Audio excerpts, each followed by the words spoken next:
Let's see the various cases for decision tree. How the various cases is impacted on decision tree. Let's see it once one by one. So first, let's take if we have a imbalanced data.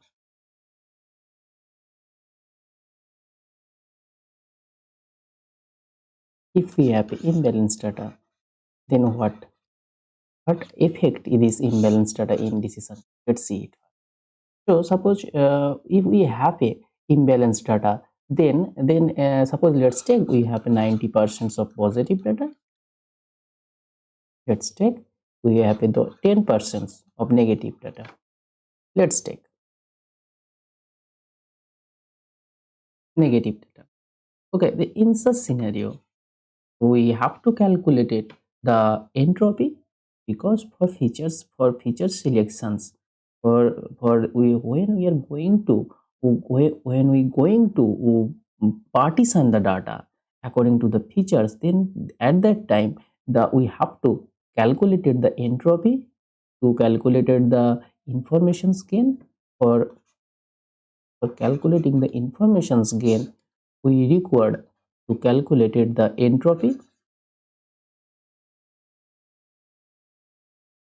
and for calculating the entropy we require to calculate the we require to calculate the use we have to use the value of this, how much these things means, how much probability we have, actually how much probability we have for each classes.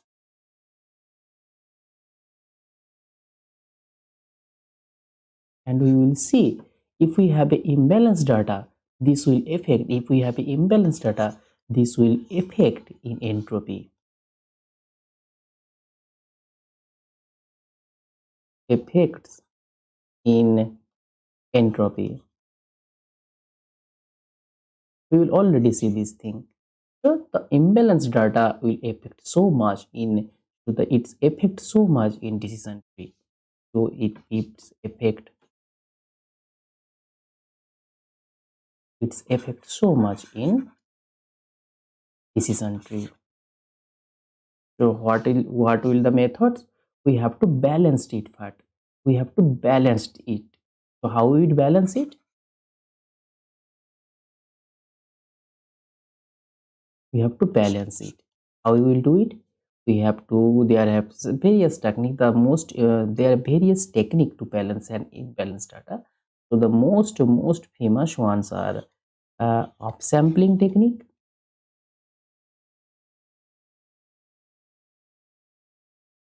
or you can use upsampling or downsampling,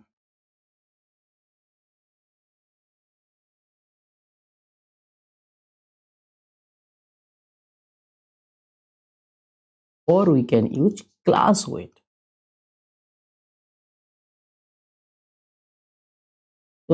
This kind of technique we have in generally, in typically we have used for imbalanced data to balance it. Okay, so for this technique, for these things are happen, this actually for imbalanced data, it's affected so much in decision tree. Okay, so to first we have to do the balanced data, then we are applying this data on a decision. Now let's see, if we have a large data set. Suppose let's see second case, if we have a large dimensional data, if we have a large dimensional data, what happen in such? So when we construct a decision tree, then we've seen, so for each node, for each step we have to split the data. Suppose we have we have the parent data set, you checking some conditions corresponding to a features, then we have splitting this data d1 and d2, then again we have to checking some conditions here, then again splitting this data. This will grow up to build a tree that you have seen. So for a large dimension, that we have to face the problem that edge node, we have a edge node, For each node we have to split the data. And how we will split? We have to split according to the features. For each features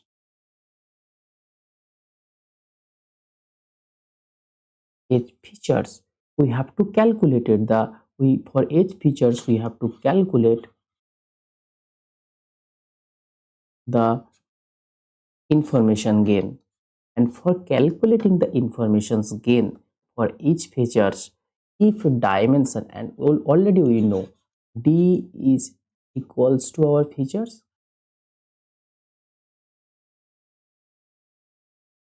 number of features, d is equals to symbol what? Dimension means is number of features vector. Number of features is equals to d. So to calculate it, for each features we have to calculate it, informations gain. If we calculated if our d is large, then for each node calculated the informations gain, we have to calculate it for each node. If d is large, then the time is also to time takes, that is also takes in a time complexity is increased for such scenario. If we d increases, that means our features increases, that means for time time time increases to compute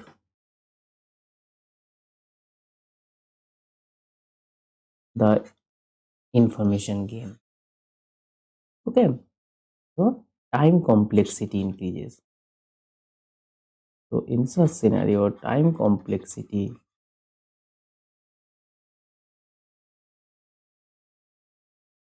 increases to train the decision.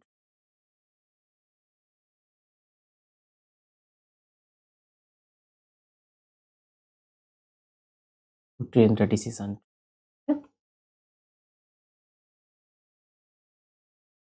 And one thing we have to know, if our data set, if our dimension is large, in such cases we have to avoid the one hot encoding. Suppose let's take for a categorical features, we have a categorical features. Suppose let's take we have a categorical feature. Okay, and in this categorical feature, suppose let's take this categorical features is, let's take if, and corresponding this category we have 10 category. Corresponding these features, suppose let's take corresponding these features we have 10 category. We have 10 category. Okay, 10 category. So then for if we use there, suppose let's take if we use the one hot encoding. Suppose let's take here we are using the one hot encoding. If we use the one hot encoding, and for 10 category, if we for each category it's one category is behave like a 10 features. For in for each category it's behave like a 10 features. And also in such scenarios our dimensional increase means what? Suppose just see this thing, if we actually use one hot encoding, so suppose let's take we have 10 features, 1 2 10. So here one category, it's if we use the one hot encoding, then what happen? If we suppose let's take here using the one hot encoding, then each features there have how much category? For each features there have 10 categories. 10 we have 10 features. Suppose let's take we have k features. It will be better if we suppose let's take we have k features, and one feature, for one features we have 10 category. So here each category, for here each category it behave like a 10 features. Means for these features, Suppose let's take this is a C category 1, category 2, dot, dot, dot, suppose let's take category 10. So these features now splitting into 10 features. These features, these F1 features split into 10 features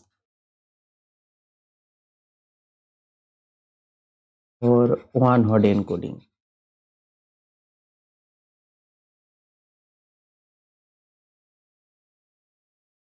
For one hot encoding. Okay, because we have to put this value will be this value, this F1 value will be any one of these. So these features now will split into 10 features. So now in such scenarios our dimensions increased. In such scenario the dimensionality increased dramatically.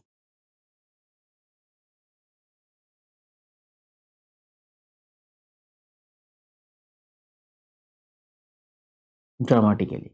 So if our data set, if our dimension of a data set is large, then here we can avoid, we will trying to avoid the one hot encoding.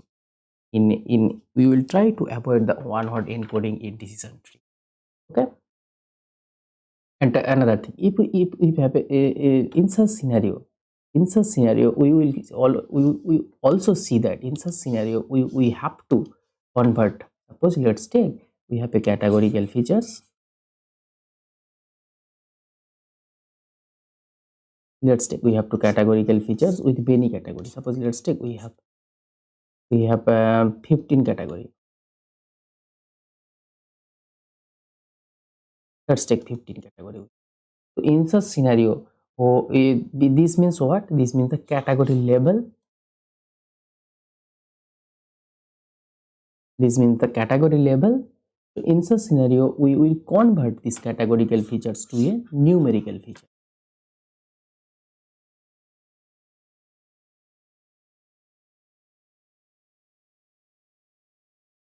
We will convert these categorical features to a numerical feature. And how we will convert this? For a many level category, for many category level, we will convert them by using the conditional probability.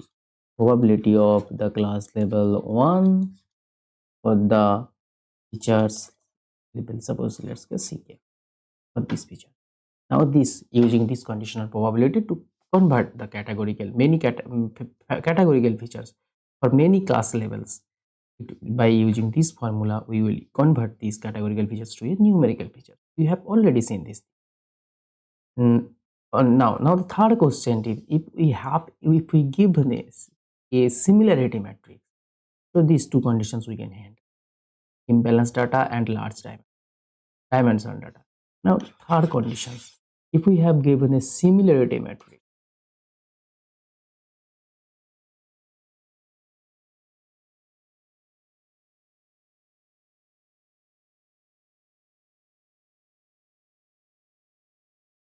if we are given a similarity matrix, then then the similarity matrix is usable to build a decision tree. The simple answer is decision tree needs the features. Okay, and the features it needs explicitly, because in decision tree we have to check the conditions. So because in decision tree we have seen that in decision tree need the features explicitly.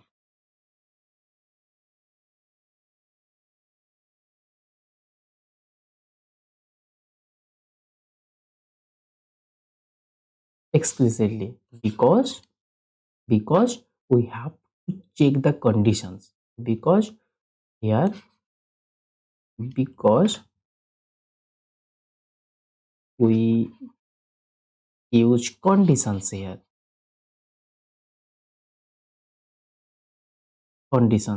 we use conditions, if else loop, nested if else loop. We have to build a decision tree, we have to build a nested if else loops, and because of this we need the features explicitly. So similarity matrix cannot provide this kind of features explicitly.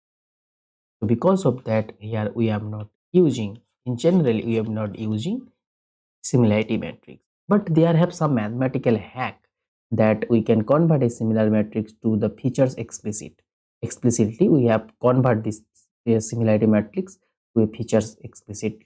Okay, but in general we omit the similarity matrix for to build a decision tree.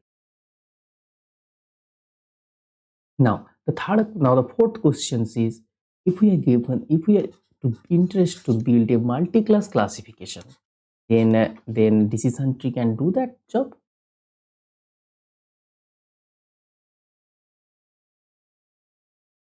Multi-class classification.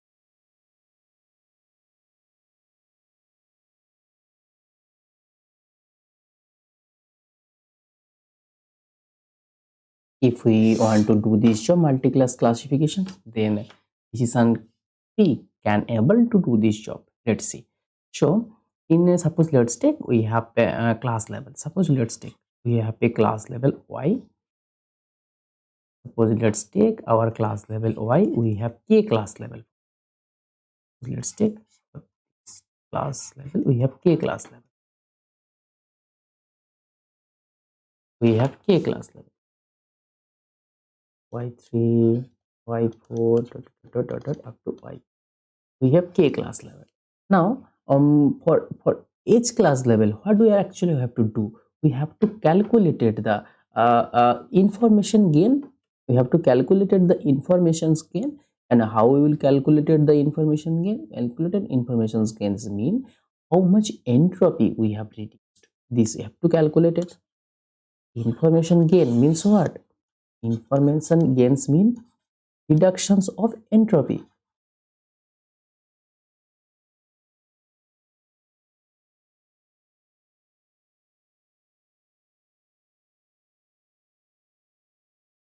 This means that, and reduction of entropy, or can call Guinea impurity.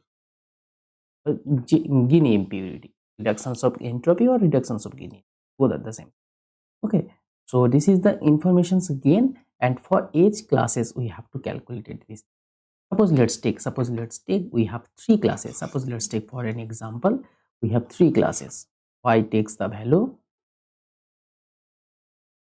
So let's take y takes the value three classes 1 2 3. Okay, then how these things we have to build a decision tree, how we will do this, how to handle. Suppose let's take it's the parent data and corresponding a features corresponding. Suppose let's take features I. We split data in two way, d1 d2. After some features we have splitting this data. Suppose let's take we have stopping here, and here in this node we got this data. Suppose let's take for class 1. Suppose I think it will be better if we denoted y1 y2 y3.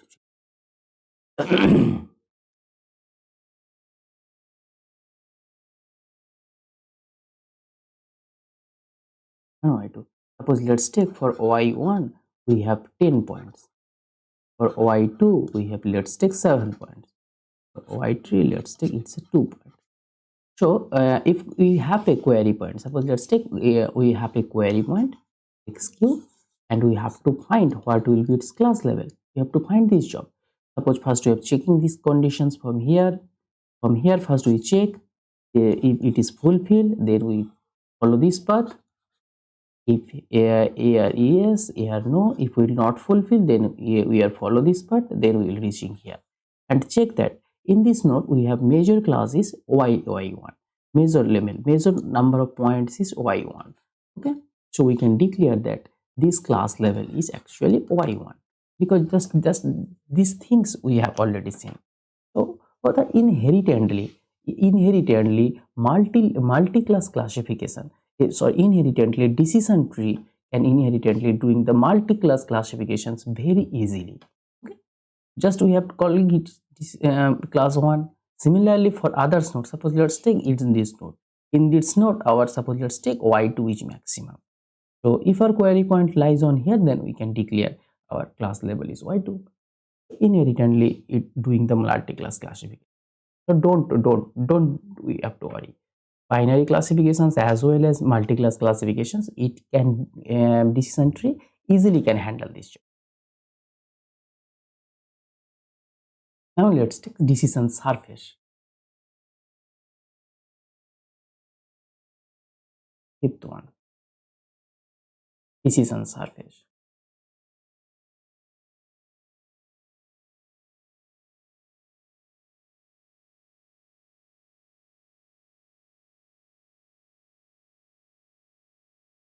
Decision surface. So here we have seen that that already we have seen in logistic regressions, that we have seen in linear regressions, SVM. Our decision surface is a geometrical point of view. We have seen this thing. This is sometimes this may not be linear, but here our decision surface is always linear surface, linear, and as well it is axis parallel.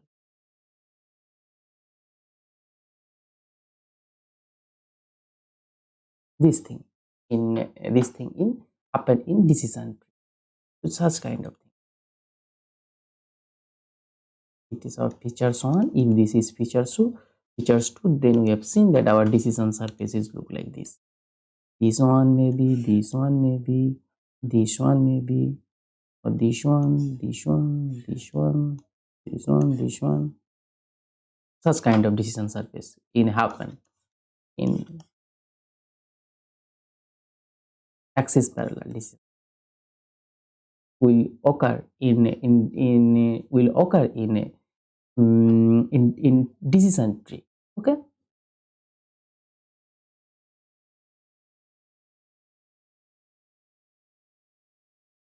and one thing, and the number of nodes that we have increased, if our depth of the tree increased means our number of nodes increased. If our number of internal nodes increased, this means our number of surfaces increased, number of decision surfaces increased. Okay? And in higher dimension, this surface in higher dimension, this thing is called the hypercuboid. Higher dimension,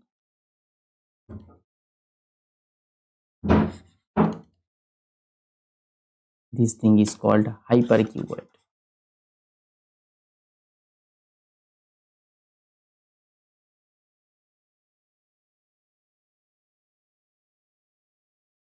Hypercuboids.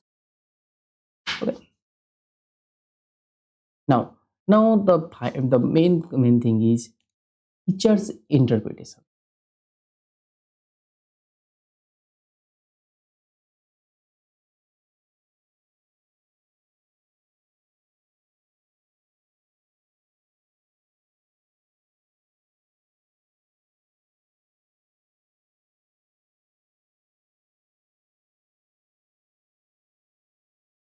Features interaction. Features interaction.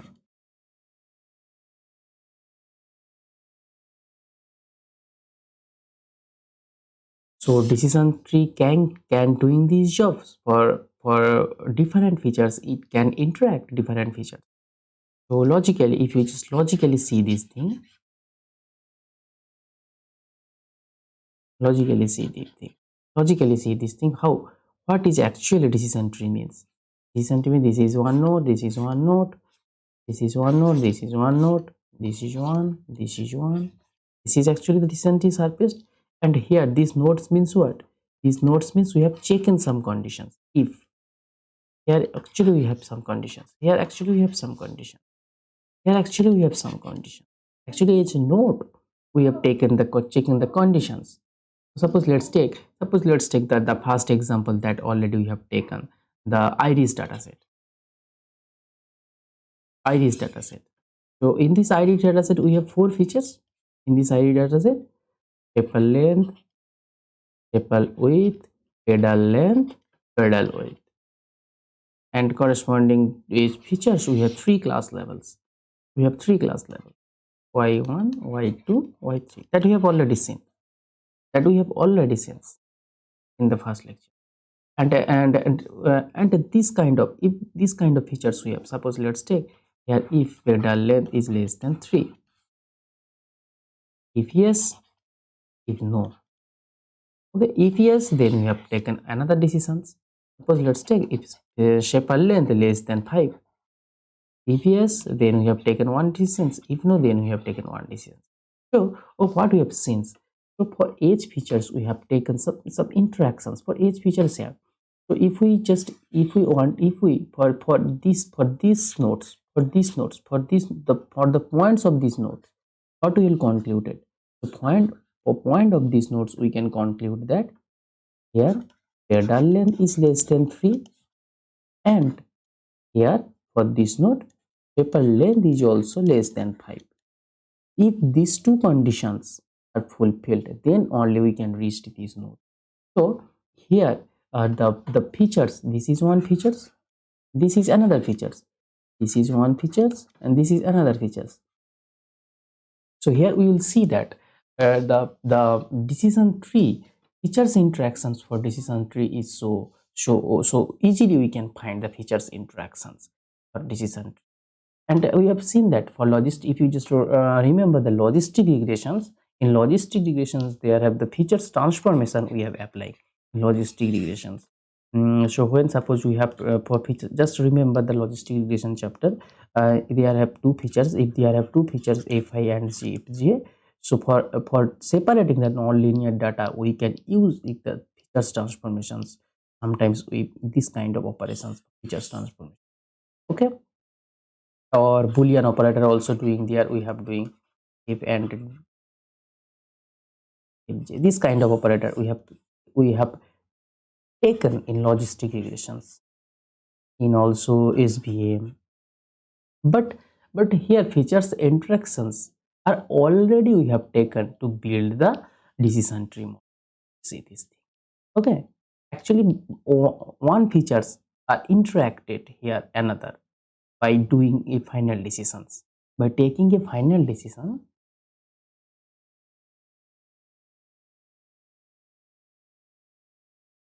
taking a final decision,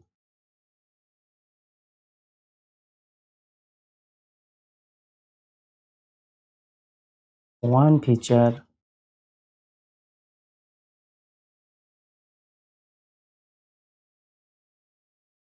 one features are interact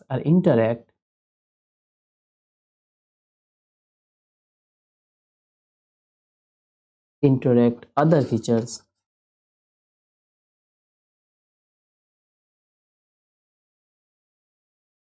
can easily interpretable here. Hmm?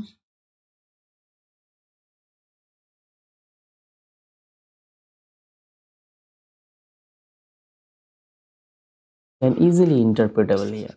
Okay, I think you will understand this, how these things. Okay,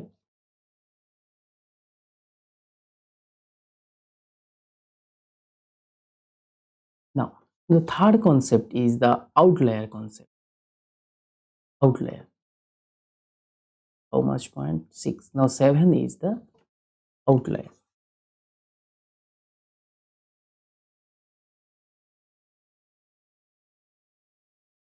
Outlier. So outlier, when we have learned the hyperparameter tuning for the decision tree, then we have seen in decision tree the hyperparameter is the depth. If we increase the depth, then our tree is overfitting. If we decrease the depth of the tree, that means our model is underfit model. That already we have seen in previous lecture, in one of our previous lectures. Okay, so if we increase the depth of the tree, this means what? If we increase the depth of the tree, suppose let's take we have increased the depth of the tree, like suppose here if first we have 10k points, after that suppose let's take here we have 2k, here we have 550, suppose let's take at the end we have only 3 points, only we have 3 points at this node, at the end leaf node, one leaf node. So our parent data we have 10k points, but because of increasing the depth of the tree, our leaf node contains only three points. Okay, this is means what?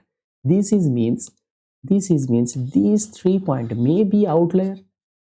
These 3 points may be the outliers. But because of increasing the depth of the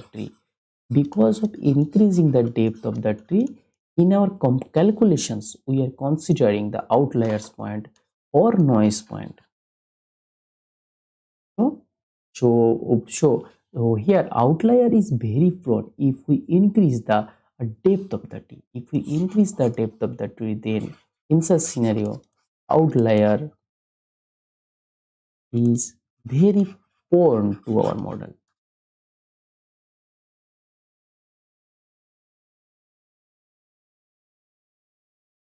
Very prone to our model. So we have to mind how to maintain the depth of the tree. Okay, how to choose a proper depth of the tree. It should not be so low, it should not be so high. Okay, we have to choose a right depth.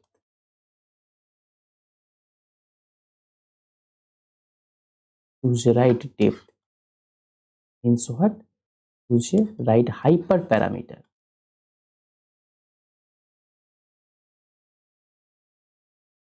And how you will choose it? We have seen this thing. There are various kind of techniques. One famous is cross validations. We take the to choose a right depth of the we have used here. We will use here the cross validation technique, and the cross validation mainly famous in the k-fold cross validation. Okay, this thing already we have. Now the eighth and most important thing is the interpretability.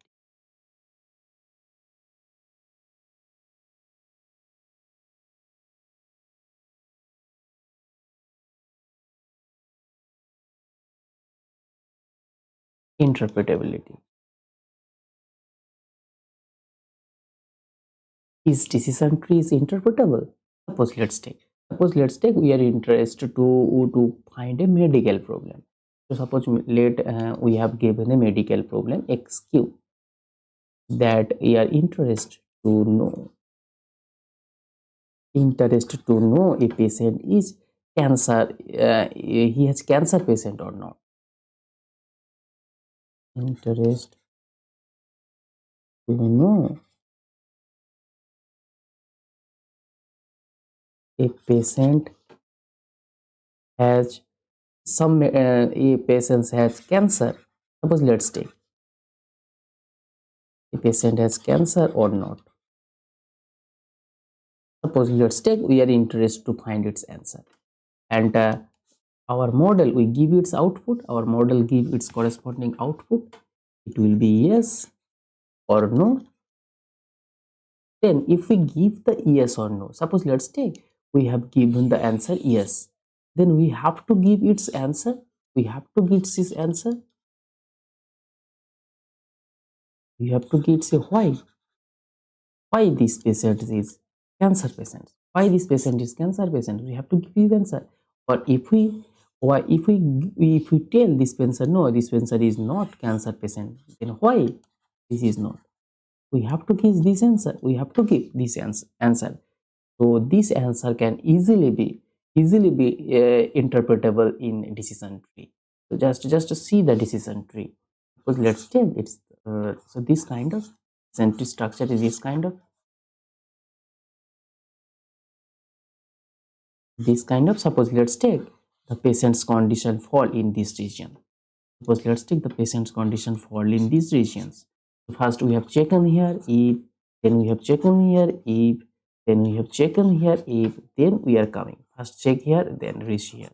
Then check here, then reach here.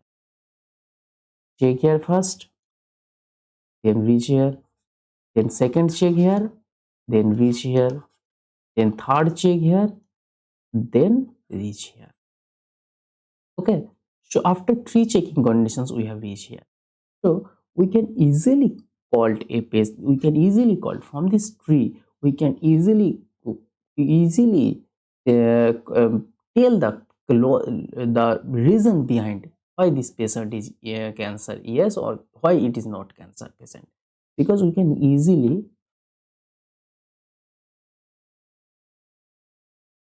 give the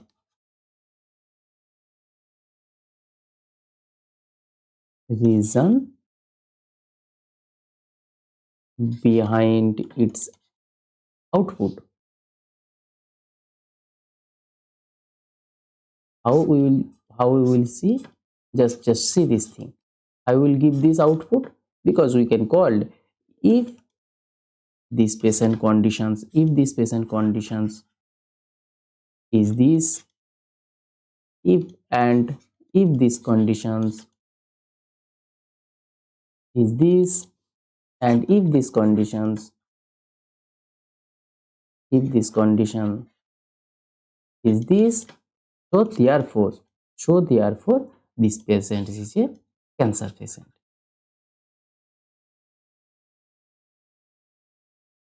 This patient is a cancer patient. Because of this, we can easily give this reason behind it why we can call this patient is a cancer. So this interpretable is so easy. So because of that it's interpretable. It's interpretable, it's so easily. So in maximum medical domains we also use the decision tree.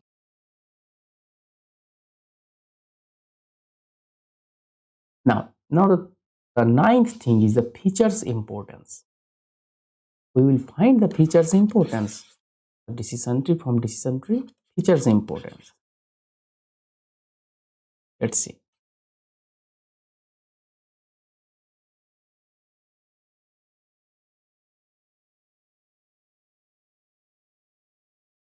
Features importance.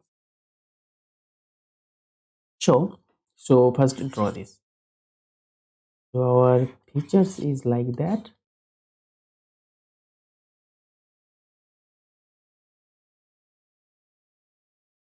Like that. So here first we have to do first one features we have splitting the data. We have splitting the data D testing by some using some features. Then again we have using some features here. Some features here we have used here. Some features here we have used here. And how we will choose these features to splitting the data? So how we will choose these features?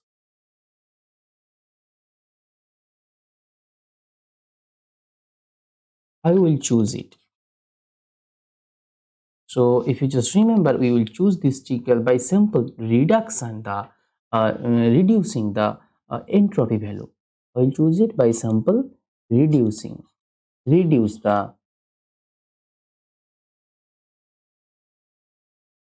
entropy value. Yeah, we will simple reduce the entropy. This means what? Reducing the entropy value means what? Reducing this means simple. We are find its information gain value. We'll find its information. How much information it's gain in from these features. Okay.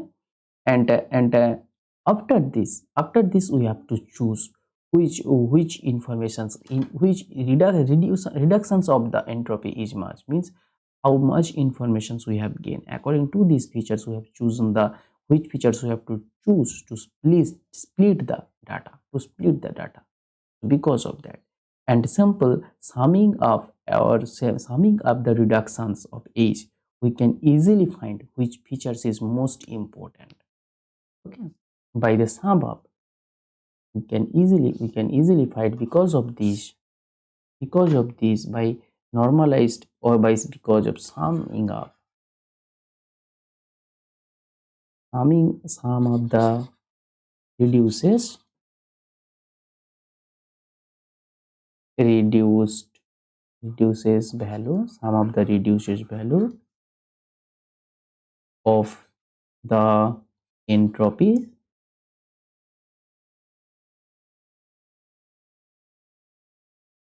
for a features for a, for a features fi for a features fi, we can easily conclude of the reduced value of entropy for a features fi, we can easily conclude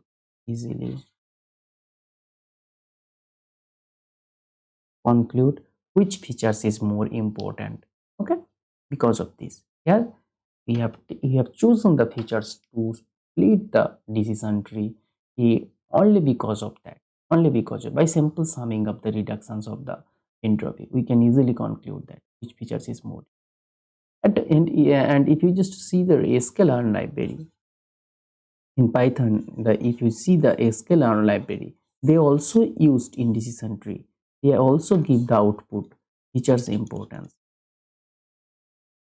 for decision tree, only because of this, only because of these informations, by simple using these information, so easily they can provide these features important.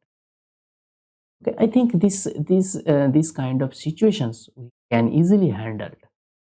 So we can, they are in real world, we will see, in generally real world we will see this kind of situations we have to face it. So first, if we have a imbalanced data, then simply for imbalanced data, the decision tree is more effective. So first we have to balance the data, then we have to apply the decision tree balance. So then if we have a large dimensional data set, then also for a large dimensional data set, it's also effective. And for a large dimensional data set, we neglect decision tree most of the time because of its time complexity. Okay. And if we have a categorical features, if we have a many category for a features, if for a categorical features, if we have many category level, then in general we avoid overhead encoding, and we try to convert these categorical features to a numerical features by simply using this probability formula. And similarity matrix is not usable here, because of here we need the features, we need the explicit features, how these features are explicitly distributed, we need this thing. So similarity matrix is not applicable for decision tree. And multi-class classifications is inherently a decision tree doing the job for multi-class classifications. So we can easily doing this thing for you can easily doing the multi-class classifications from decision tree. Now decision surface, the decision surface is always axis parallel, and we will see the decision surface is totally depend on the number of internal nodes, how much internal nodes we have. If we increase the depth of the decision tree, then simply our decision surface is also increases. And the main thing is that decision surface is always here axis parallel. Now the features extraction, features interactions. So we will see that the features interaction here easily inherently it is doing this job, features in interactions. But in logistic regressions, SVMs, we will see that the features interactions are doing by using features transformations. But in decision tree, it already inbuilt in features interaction. Just we will see this thing in an iris dataset. Now outliers, if we increase the depth of the decision tree, then decision tree more prone to the outlier model. That's the outlier is more affected our total model. Okay, if we increase the depth of the tree, then by some changes of our training data, the whole models will be changed. So we have to maintain the depth as not much large, as not much also small. Okay, by sample we have to tune the hyperparameter. By using, we will choose cross validations or 10-fold cross validation to choose a right hyperparameter, right depth of the decision tree. And now interpretability. So in general, we have seen that the medical domain, medical sciences, we need the interpretability for given the right answers. Okay, so just I'm taking here a cancer patient's example, and easily we can interpret it. How our models give this output, why these things happen, we can easily give it. Now features importance, we can easily give the features importance. Because of that, to build a decision tree, we have to calculate it, the reductions of the entropy, means how much information we have gained from each features, and after summing up the reductions of the entropy value, we can easily conclude it which features gives us the more reductions of the entropy. Okay, the more reductions of the entropy, it gives up the best features among all of the features. So we can easily interpret it which features is most important. Okay, by simply summing up the reduction of the entropy values, and easily we can conclude. Okay, I think this kind of cases we can easily handle. Okay, after I think please, if you don't understand till now, please I request you, please this series of the lectures, please revisit again. I think I will elaborate the all the things step by step in details. Although if you have any problem, please comment below. I will again try to I will again try to explain you as simple as possible.